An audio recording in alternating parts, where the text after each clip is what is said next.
Manmad city court bar association तर्फे दिल्लीतील विद्यार्थी आंदोलनावरील लाठीचार्जचा तीव्र निषेध, कारवाईची मागणी। दिल्लीतील जंतर मंतर येथे नीट पेपर फुटी प्रकरणी केंद्रीय शिक्षण मंत्र्याच्या राजीनाम्याची मागणी करत शांततापूर्ण मार्गाने आंदोलन करणाऱ्या विद्यार्थ्यांवर दिल्ली पोलिसांनी केलेल्या अमानुष लाठी हल्ल्याचा Manmad city court bar association तर्फे तीव्र निषेध करण्यात आला आहे। या प्रकरणी दोषी पोलीस व अधिकाऱ्यांवर तातडीने कारवाई करावी अशी मागणी करणारे निवेदन बार असोसिएशनच्या वतीने मनमाडचे तहसीलदार आणि नाशिकचे जिल्हाधिकारी यांना मनमाड येथील ग्राम महसूल अधिकारी गोसावी यांच्या मार्फत देण्यात आले आहे।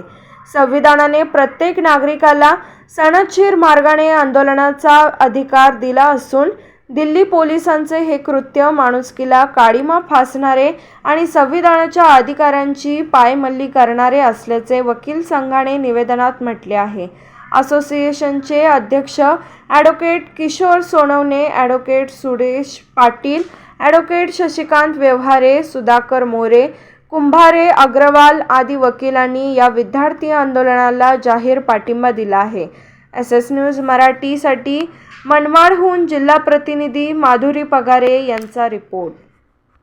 जंतर मंतर येथे आंदोलन सुरू केलेले आहे। या आंदोलनादरम्यान दिल्ली पोलिसांनी अनेक विद्यार्थ्यांवर अतिशय क्रूरपणे लाठीचार्ज केला, अमानुषपणे मारहाण केली त्यांना। त्यामध्ये अनेक विद्यार्थी जखमी झालेले आहे।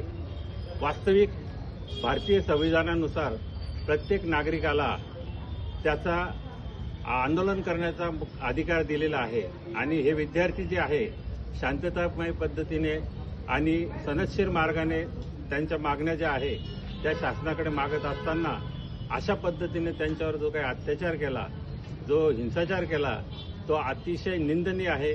मनमाड वकील संघ त्याचा तीव्र शब्दात निषेध करीत आहे आणि ह्या विद्यार्थ्यांना मनमाड वकील संघाचा पाठिंबा आहे असं या ठिकाणी मनमाड वकील संघातर्फे मी जाहीर करतोय। निवेदन आम्ही दिलेले आहे आणि त्याबाबत आम्ही जिल्हाधिकारी आणि तहसीलदार यांना देखील निवेदन आज या ठिकाणी दिलं आहे। या निवेदनाची दखल घेऊन जे काही दोषी अधिकारी असतील त्यांच्या विरुद्ध त्वरित कारवाई करावी अशी